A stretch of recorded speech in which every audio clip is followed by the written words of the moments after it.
Okay, earlier this week, we learned how to write a book report in class. So this video is going to serve as a refresher for you to watch at home when it's time to write a book report, or for your parents to watch so that they can help you and make sure you are including all the requirements. So what needs to be included in your book report? Your book report will be 2 paragraphs long. It will include a summary of the book that you read, and it will also have a meaningful thought about your reading with support or evidence from the text. This is the section that's most important to me because it proves to me that you read the book and that you understood and comprehended what you were reading. There's also evidence that you put some effort into your revising and editing your paragraphs.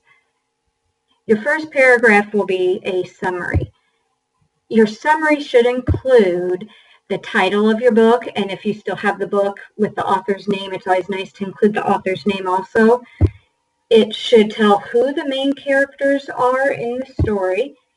It should tell the character's motivation or what that character wanted. It should tell what the problem is in the story, and it should give the solution to the problem, and then the conclusion or the ending of the story.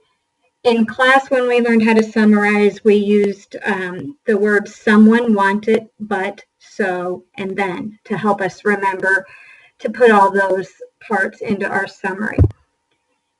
In class, we read the book Listen Buddy, and here's an example of a summary that we wrote together about Listen Buddy.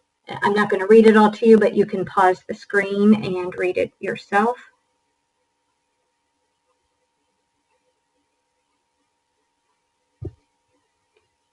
Paragraph 2 is going to be your thought about what you read. It should include an original, meaningful thought about your reading. So meaningful means it's evident to me that you thought about it. You didn't say that Buddy reminded you of you because you didn't listen one time. You gave specifics about how Buddy didn't listen and what happened, and then showed that connection by giving an example of a time you didn't listen, and that would make it meaningful. An explanation of why you thought what you did. It would include evidence from the text, and the more evidence you have, the better. Along with this, you could also include something that happened to you in real life that reminded you of what happened in the story. So it should be evidence from the text, and it could also include some real life situations. Here's an example of a thought, again, from Listen Buddy. Okay, we thought that he was clueless and careless, and then we used evidence from the text to explain why we had that thought.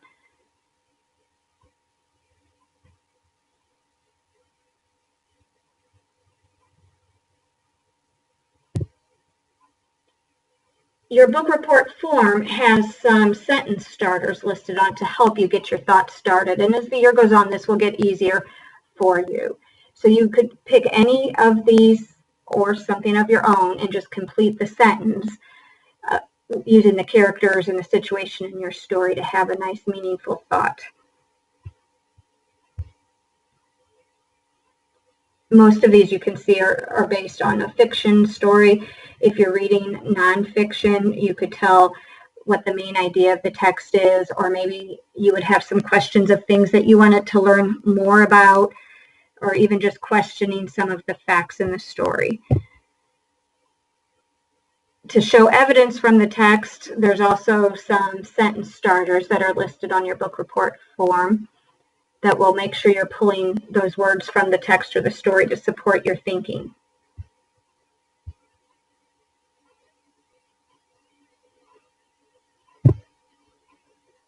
Okay, there's different ways that you can complete your book report. You could write your paragraphs on the book report form. Those will be available in class and on our website. The book report form it doesn't have lines for you to write on, though. It just has empty boxes. So if you'd prefer to write it on notebook paper, you can write it on notebook paper and turn it in. Just make sure you're still using the checklist on the forms to make sure you have all the included parts.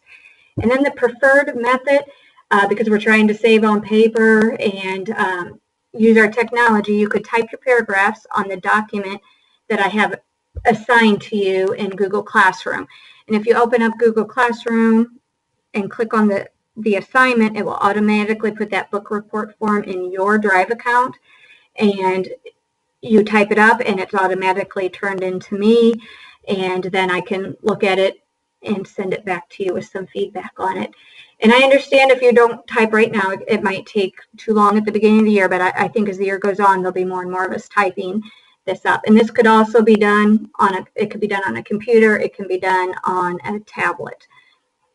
If you have any questions, be sure to let me know before the book report is due so that you can get it turned in on time.